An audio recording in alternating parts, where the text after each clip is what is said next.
El tema de los nombres de Dios es algo que tenemos que afrontarlo, enfrentarlo adecuadamente, porque en realidad hablamos muy ligeramente de esto. ¿Por qué hablamos muy ligeramente de esto? Porque, recuerden, lo que conocemos ahora como la religión cristiana, cristianismo, o si no es una religión, como quiera que se le tenga que llamar. El cristianismo ha sido afectado por una mezcla de varias culturas. Y no digo religiones, digo culturas. ¿Y por qué culturas? Porque cultura básicamente es la fusión de todas esas estructuras sociales en las que está incluida la religión. ¿Por qué? Porque si nos fijamos en nuestro propio país, cuando vienen turistas a nuestro país y se les presenta nuestra cultura, lo primero que se les presenta son las iglesias, es decir, las costumbres ligadas a lo religioso. Y no es que esté mal, en realidad sí, la religión está fundida con la cultura porque de hecho no hay una religión ligada al pensamiento de la Torá. Si bien hay una religión judía, la religión judía es todo lo que han hecho estos señores judíos para poder recordar lo que está escrito en la Torá de una forma religiosa. Esa es la religión, que hay que hacerlo todos los días porque es parte del ejercicio de recordar. Pero este recordatorio me tiene que llevar a analizar, a reflexionar, a pensar en todo lo que implica cada acto religioso. ¿Qué significa? ¿Cuáles son los símbolos?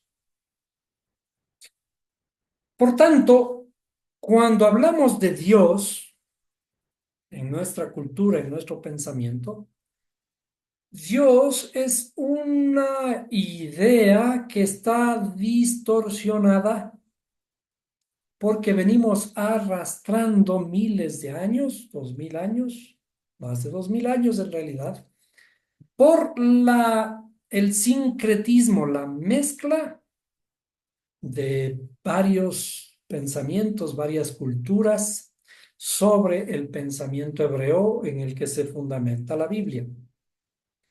Por las diferentes conquistas que sufrió Israel, la conquista del imperio griego, la conquista del imperio romano, la conquista de los egipcios, la conquista de los sirios, de los asirios, todas esas conquistas influyeron sobre el pensamiento y al influir sobre el pensamiento influyeron también en sus formas idiomáticas, influyeron también en sus escritos.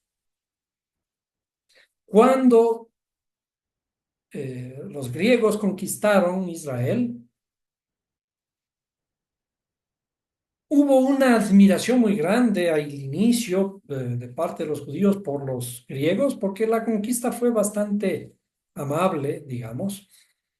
Comenzaron a sentir admiración por los griegos y parte de esa admiración permitió que los judíos adoptaran nombres griegos, como el caso de Alejandro. Pero también uno de los emperadores, después de que murió Alejandro, el emperador, su hijo, llamó a un concilio porque ellos también se fascinaron con los escritos hebreos. Y dijeron, esta cosa que hacen los judíos, este pensamiento, la forma en que estudian, parece bastante buena y por lo tanto su libro tiene que ser traducido a un lenguaje que le podamos entender, que es nuestro lenguaje, que es el griego. Allí aparece la Septuaginta. Y hay una leyenda respecto de cómo fue traducida la Biblia o la Torá al idioma griego. Se dice que hubieron 70 sacerdotes griegos, ya algo transformados, ya algo sumergidos en la cultura hebrea, que tradujeron del idioma hebreo al idioma griego. Allí aparece la Septuaginta, que es la versión griega de la Torá, con la inclusión de algunos escritos como los escritos de Isaías, etc. Pero nosotros sabemos que todas las traducciones pierden, y esto de acuerdo a los eruditos en la materia, todas las traducciones pierden al menos un 20% del contenido original. Pero nosotros sabemos que el pensamiento hebreo, al crear la Torá y escribirla en hebreo, un lenguaje sin vocales y que puede ser interpretado, hay alegorías de que hablan que la Torá tiene 70 caras porque son las 70 diversas interpretaciones derivadas de poner vocales a las letras. Y cada una de ellas está bien. Entonces, cuando se traduce a un lenguaje como el griego, se pierden las 70 diferentes caras del lenguaje hebreo, por la capacidad del lenguaje hebreo, se pierden esas 70 caras y ahora queda en una. Además de que se pierde el sentido al traducir del pensamiento hebreo al pensamiento griego. Entonces, al perderse el sentido, nosotros estamos frente a un libro que ya es otra cosa, está pintado diferente, está vestido de otra forma. Para tener una idea, un hebreo se viste o se vestía de una forma muy particular, y ahora nosotros vemos que los judíos se visten de negro, se ponen lo que se llama un talit, una cosa, todos se ponen aquí que tienen flecos, y se ponen sombrero, y todos andan como de uniforme, mientras nosotros tenemos otro uniforme, digamos, ponemos terno, corbata, los judíos no usan corbata, y también la diferencia de que tienen una barba, todos tienen que tener barba, mientras que esto en el mundo occidental es opcional y no usamos generalmente, ya en esta época no usamos sombrero. Entonces, esto es lo mismo. Si nos convertimos en judíos, tendríamos que ponernos sombrero, vestirnos de negro, etcétera. Es decir, cambiar nuestra apariencia. Y es en ese mismo sentido que la Torá cambió de apariencia. Con la influencia del griego, el principal dios griego del Olimpo, nosotros sabemos que se llama Zeus. Pero cuando nosotros pronunciamos Zeus, en realidad estamos pronunciando mal nuestro español. Si fuéramos españoles, en donde el español es el verdadero, de allí desciende nuestro lenguaje, tendríamos que pronunciar Zeus. Y, de hecho, en el latín, cuando le mezclaron todas las ideas, le pusieron Deus, y es por eso que hasta ahora los curitas tienen en esa gorra que se ponen cuando hacen los servicios, especialmente el Papa, y adentro hay una frase escrita que dice textualmente el vicario de Cristo, el vicario de Dios, y en latín dice vicarius filis Deus. Este Deus, Zeus, Zeus, en realidad es esa misma idea griega que nos impusieron cuando el imperio griego conquistó a los hebreos. Y desde allí se popularizó y quedó impregnada la idea de Dios. Cuando se tradujo la Biblia del hebreo al griego y del griego al latín y del latín al español, se mantuvo la idea y ahora la Biblia está presentada como el primer verso que dice, y en el principio creó Dios los cielos y la tierra. Pero ¿qué dice el hebreo?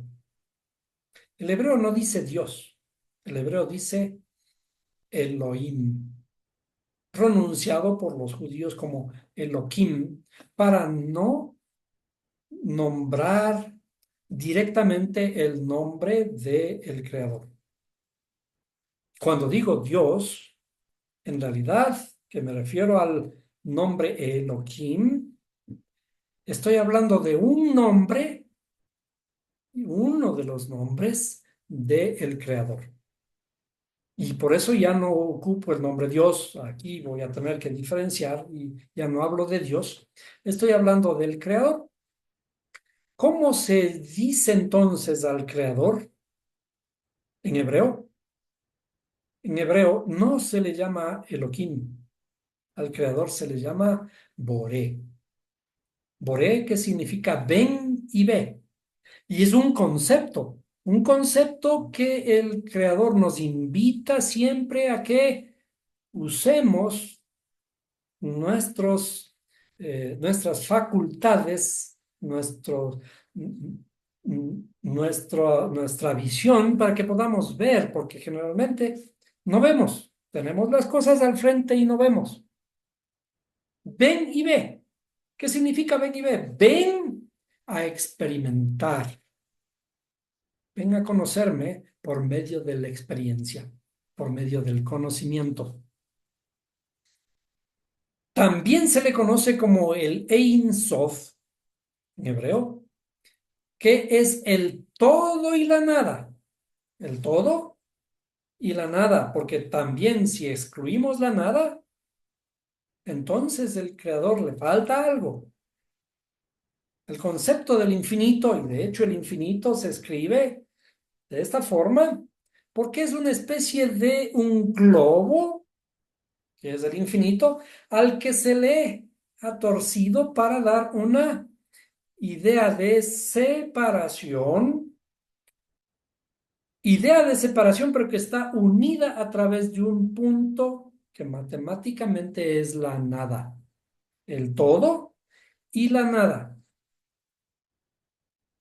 Entonces, cuando hablamos de Dios, la traducción efectiva del capítulo 1, de todo el capítulo 1, que habla de la creación del mundo, si quizás esa creación le limitamos al proceso de creación inicial del mundo que conocemos, aunque en realidad, como hemos estado hablando, el proceso de creación no ha terminado. Es un proceso continuo y que sigue mirándose, sigue siendo hasta el día de hoy.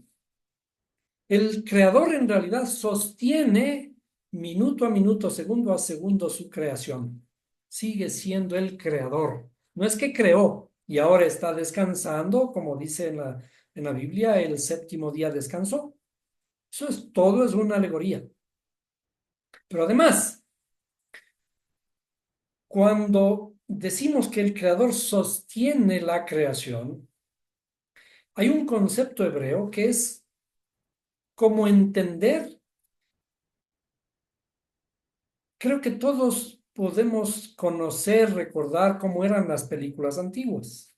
Las películas antiguas venían en una cinta muy larga que había que ponerle unos rollos muy grandes y había unos proyectores que tenían que girar una rueda para que la cinta vaya pasando por un montón de engranajes hasta que pasan por un lente y cada vez había una luz detrás del lente que tenía que abrir y cerrar rápidamente el obturador para disparar la luz y que pueda pasar a través de el lente y de el film. Cuando va pasando esta cinta, nosotros recordamos que allí hay cuadros, son como fotos. Esas fotos se dispara la luz hacia el proyector, luego se cierra, pasa al siguiente cuadro, una vez que esté el cuadro enfocado, vuelve a disparar la luz para mostrarse de nuevo en el cuadro. Pero este proceso ocurre rápidamente. Este proceso tiene que ser mayor a 23 veces por segundo. ¿Por qué mayor a 23 veces por segundo? Porque después de 23 veces por segundo, ese paso de los cuadros que vemos en la pantalla ya nos parecen continuos. Pero en realidad no son continuos.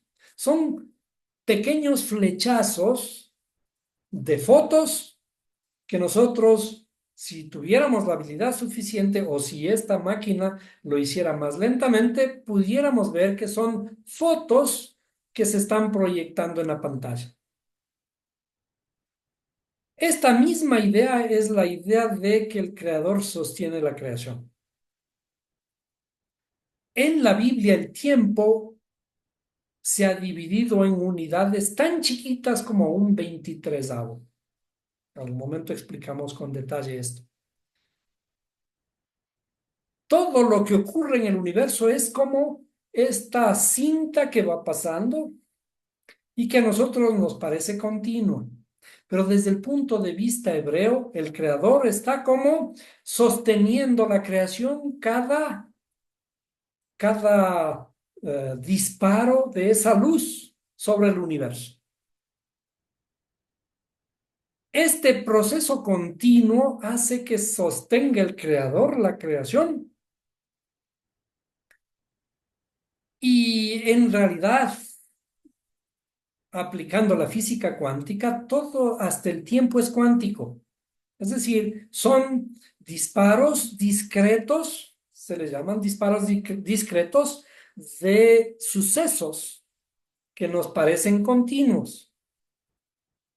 Un poco difícil quizás de entender la idea, pero este ejemplo del proyector de una película nos puede acercar a esta idea. Entonces, la creación está siendo sostenida por el creador tan rápidamente que nos parece continuo.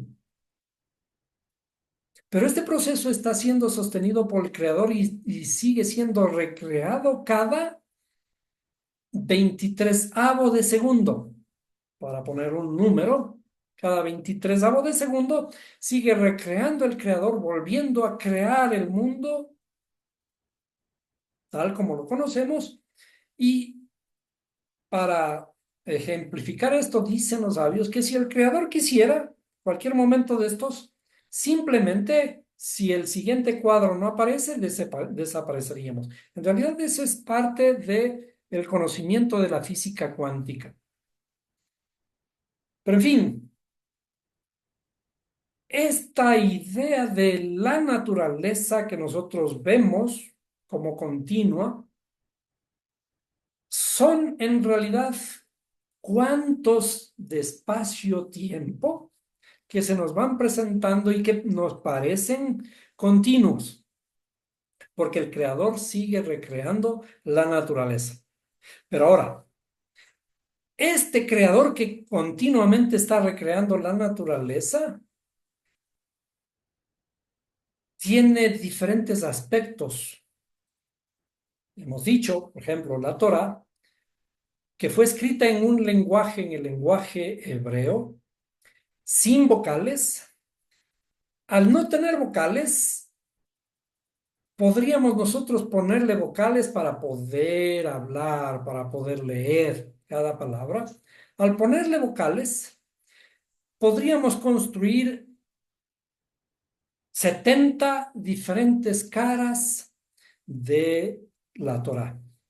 Es decir, 70 diferentes interpretaciones y cada una de ellas es la correcta. No solamente la que fue traducida al griego. Una de las historias, de las 70 historias traducidas al griego. Y por tanto, el análisis del texto hebreo es bastante más complejo. Existe mucho más información, inclusive científica, que podemos analizar en todo el relato de principio a fin. Ahora, este proceso nos muestra a un creador que se muestra de diferentes formas en 70 caras, en 72 caras en realidad. Por ello se le conoce a cada una de las caras como un nombre. Entonces diríamos de que el creador tiene 72 nombres.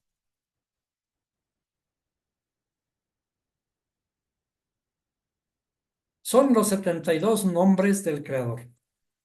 El primer nombre que aparece en el relato que nosotros conocemos es Dios.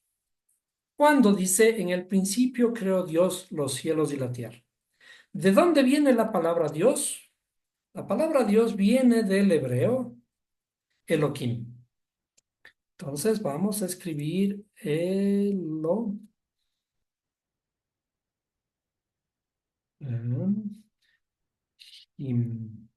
Perdón, ahí. Elohim, Yud, Kim. Perdón, ahí. Pero sería esta otra mem de acá.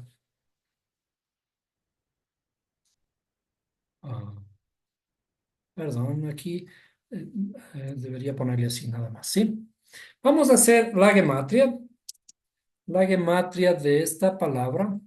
Vamos a hacerle un poquito más grande.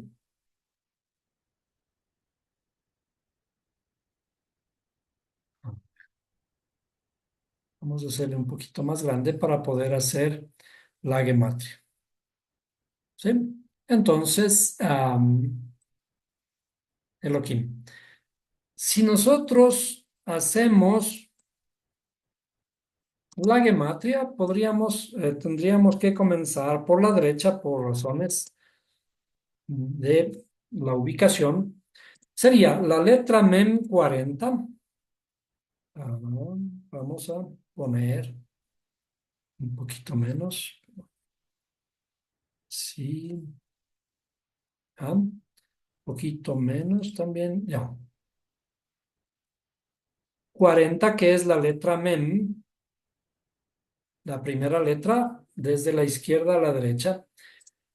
La letra Yud que vale 10, la letra Hei que vale 5, la letra Lamed que vale 30 y la letra Aleph que vale 1.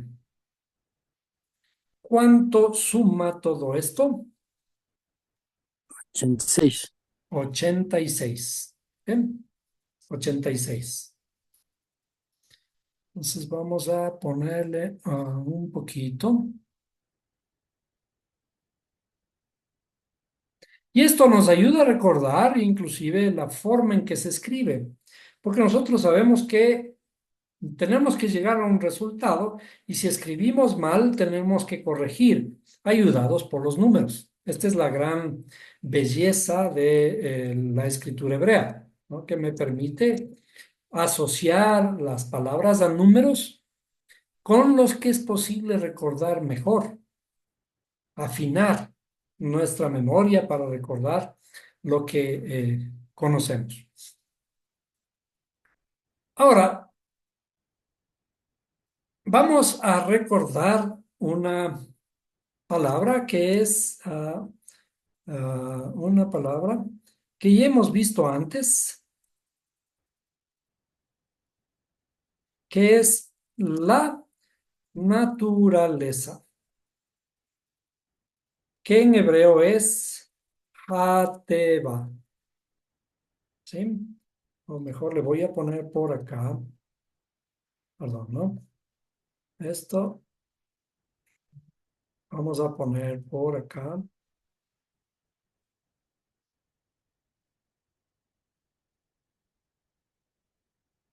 para que podamos organizarnos un poquito mejor.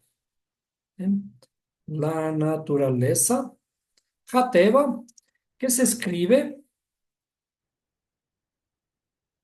asimismo vamos a poner el hebreo, vamos a poner la letra.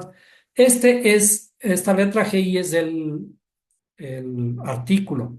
Ja y Teba, déjenme recordar las letras hebreas en dónde están. Esta letra es un poco difícil para mí. Esta de aquí. Jate, esta es la tet, letra tet. Jate va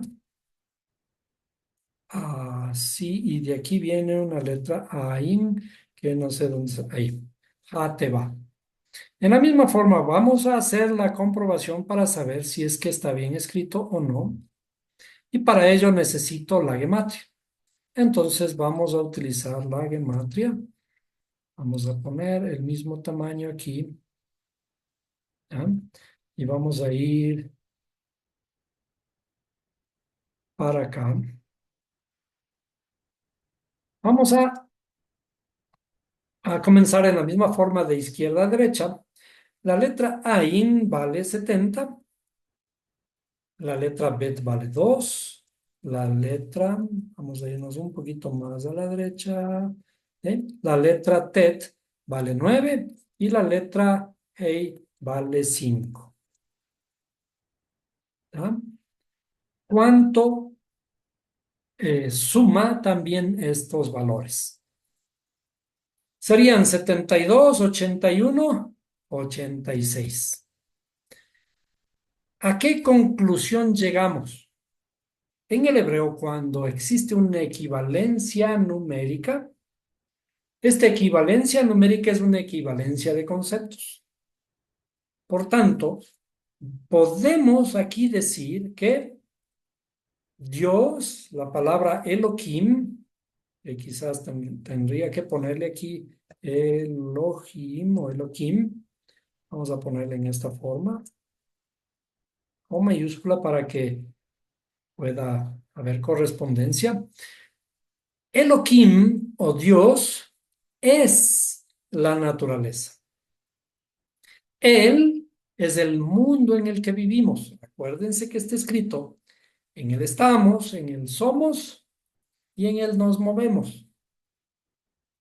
También tenemos que decir que, como ya hemos estado diciendo, él es todo y todo es él. Y también tenemos que decir, no hay nada aparte de él. Por tanto, cuando hablamos de él, estamos hablando de el creador, de Elohim, que lamentablemente fue traducido como Dios. Voy a señalar inclusive esto de esta forma. ¿Para qué? Para indicar de que hay algo mal allí. El concepto está mal. ¿Por qué cuando decimos Dios estamos como refiriéndonos al creador? Pero vamos a poner el concepto adecuadamente aquí, que el creador es, en este caso ya no es así, sería el creador es el Bore,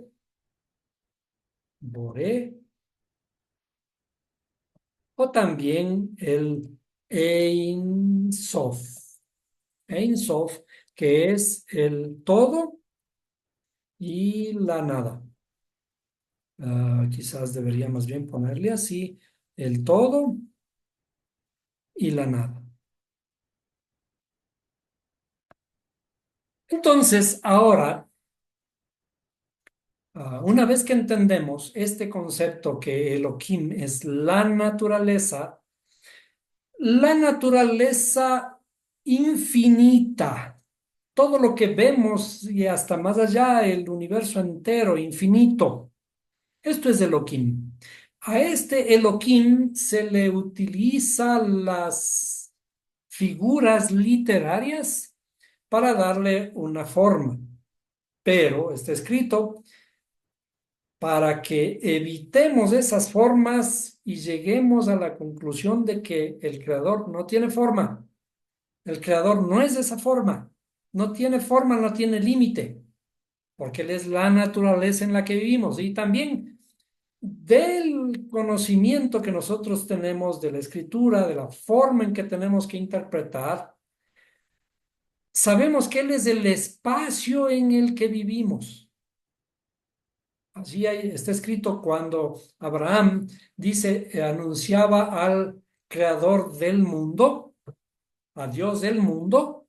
Está escrito así, Dios del mundo, pero en realidad está escrito en el hebreo al Dios mundo. Abraham comenzó a anunciar a Dios mundo. Es decir, Él es el mundo en el que vivimos, porque estamos inmersos en Él. En Él estamos, en Él somos y en Él vivimos. Ahora, este, este nombre es un nombre del creador del Boré, del Ein Sof. Es un creador, es un nombre, es una faceta del creador.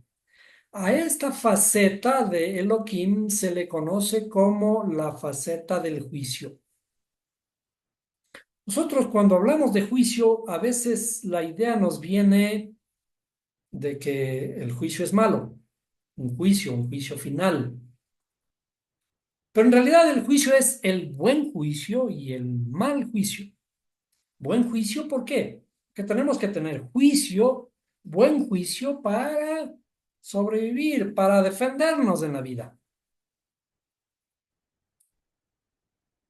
Pero también, naturalmente, que tenemos un mal juicio, es el que nos juzga. Cuando hablamos de que Elohim es la naturaleza, ¿sí? Si Elohim es la naturaleza es buena. La naturaleza es, digamos, un juicio bueno, hermoso, divino. Cuando vemos un paisaje es hermoso, cuando estamos de buen ánimo. Pero ¿qué tal si el mismo paisaje, el mismo lugar, llegamos a ese mismo lugar, pero con temor, con miedo, con frustración, con tristeza? Ningún paisaje nos va a parecer hermoso.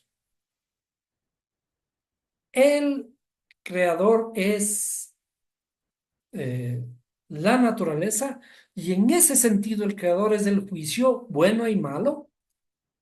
Y es por eso que aparece en el libro de Isaías que dice, yo creé el bien, pero yo también creé el mal. Es decir, de él proviene todo. Él es todo y todo es él. Todas las cosas fueron hechas por él. Este es el atributo del creador, el atributo de la naturaleza, que él está investido en la naturaleza, en toda la naturaleza infinita. Pero después del capítulo 1 del libro de la creación, Génesis, el primer libro de Génesis, en el capítulo 2, para crear al hombre, aparece otro nombre. Cuando va a crear al hombre y dice, y Jehová Dios. Cuando aparece la palabra Jehová, que de paso no es otra vez un nombre hebreo, el nombre Jehová viene del hebreo de 4 letras. El nombre hebreo de 4 letras, Yud, Hei, Vav, Hei. Yud, Hei, Vav, Hei. Vamos a ponerle así mismo grande. Yud, Hei, Vav, Hei. Y quizás vamos a borrar todas las separaciones para que podamos hacerle un poco mejor.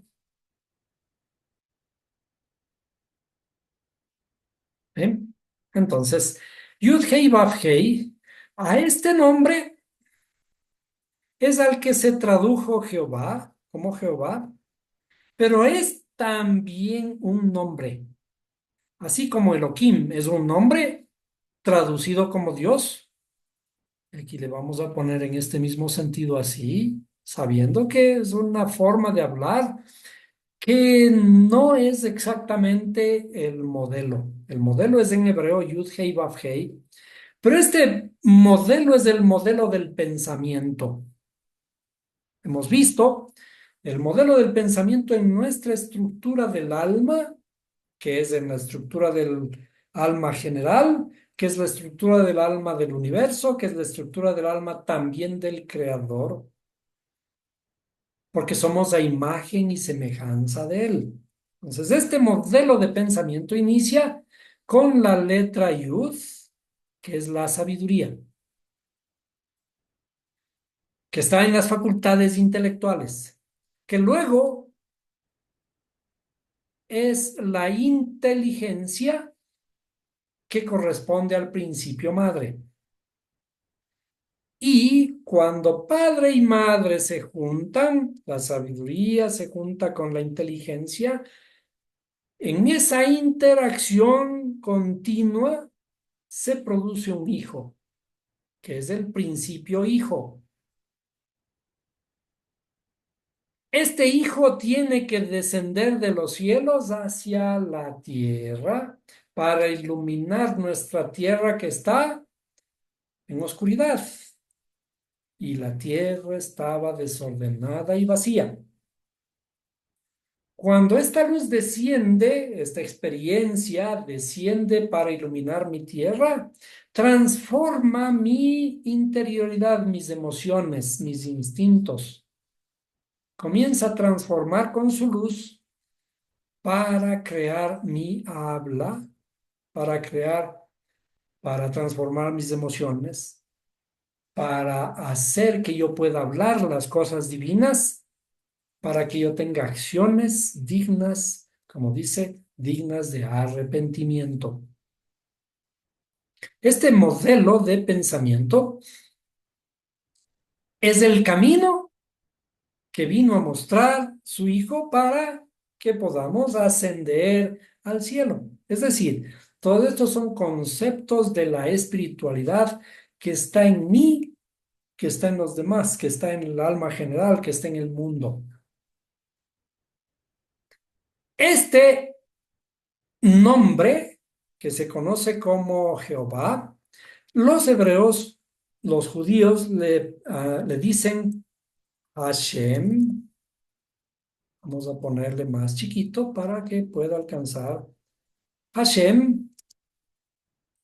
También le llaman la pronunciación al revés, así como aquí Elohim, no se dice Elohim o Elohim, para evitar pronunciar el nombre divino, para no distorsionarlo, para no hacer imagen en nuestra mente, lo distorsionamos la pronunciación. Y entonces ya no decimos Hashem, los hebreos no pronuncian el nombre correcto, lo dicen Havaya. También se le llama Adonai, pero todos son formas de evitar pronunciar el nombre correcto. Ahora, este nombre, Yud-Hei Vav-Hei, o Hashem, o Havaya, o Adonai, es el atributo de misericordia. Dijimos que Elohim, o la naturaleza, es el atributo del juicio, ¿eh? El atributo del juicio o la faceta del juicio. Y el nombre Jehová es el atributo de la misericordia. El mundo está sostenido por los nombres del Creador, el juicio y la misericordia. Pero ahora vamos a entender de qué se trata el juicio y la misericordia. Y vamos para eso a hacer una ecuación para entender un poco el concepto de la naturaleza y de la misericordia. Si yo escribo eh, Yud Hei Vav Hei, vamos a poner aquí eh, en las mismas letras, ¿sí? Yud Hei Vav Hei más, déjenme ver dónde está, estamos aquí, aquí, más, por eso les digo una ecuación, más Cli, que es la vasija, es igual a Elohim.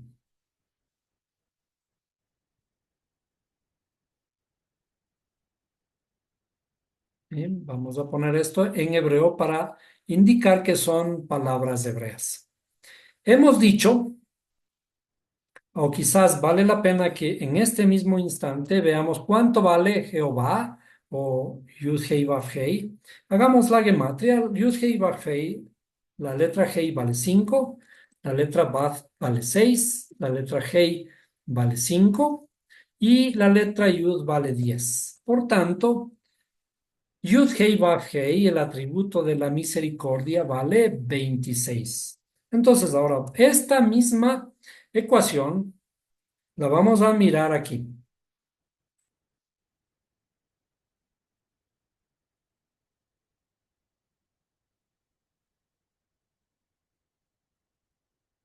Voy a copiar la misma, el nombre, trato de no eh, traducirlo o no ponerlo en otra forma, pero si quieren ustedes pueden poner Jehová, más el cli. El cli en hebreo, vamos a escribir la palabra hebrea, cli, que es, déjenme buscar dónde está esta letra de aquí. Kli sería Haf Lamed Yud. Haf Lamed Yud se escribe en hebreo Kli, que es la vasija. Y Elohim, que habíamos puesto, vamos a copiarle rápidamente de aquí. Elohim. Entonces, aquí ya está la ecuación en hebreo. Y para recordar nuevamente todo lo que estamos haciendo, déjenme ver si quito todos los espacios y así podemos hacer las ecuaciones. Yud Hei Vav Hei dijimos que vale 26 más. ¿Cuánto vale Kli? Y quizás le tenemos que hacer de una forma más chiquita. 26. 26 es Yud Hei Vav Hei más. ¿Cuánto vale Kli? Veamos. 10 es la letra Yud. 10 más 30 y más 20. Entonces, en total, Kli, que es la vasija, vale 60. 60 más 26 es 86. 86, que corresponde precisamente a Elohim. ¿Qué es lo que dice esta ecuación de aquí? Lo que dice es que Elohim, vamos a dibujar aquí algo, a ver, ¿sí? Que Elohim, a ver, así, así, que Elohim es la vasija donde habita Yahweh, o donde habita Havayah, o donde habita Hashem. Entonces, aquí vamos a poner en palabras ¿sí? Esto era Havaya. ¿Ah? Esto es vasija y esto es lo que fue traducido como Dios, pero no es Dios, es Elohim o la naturaleza. Entonces, ¿cuál es el significado? Elohim es la vasija donde habita Havaya. ¿Qué tenemos que hacer nosotros? ¿Qué es lo que está haciendo el mundo? ¿Cuál es el trabajo del mundo en general? Es, veamos, vamos a escoger. Está escrito en la Biblia como una alegoría que nosotros somos una vasija. Somos como una vasija, ¿sí? Esta vasija que tiene su forma.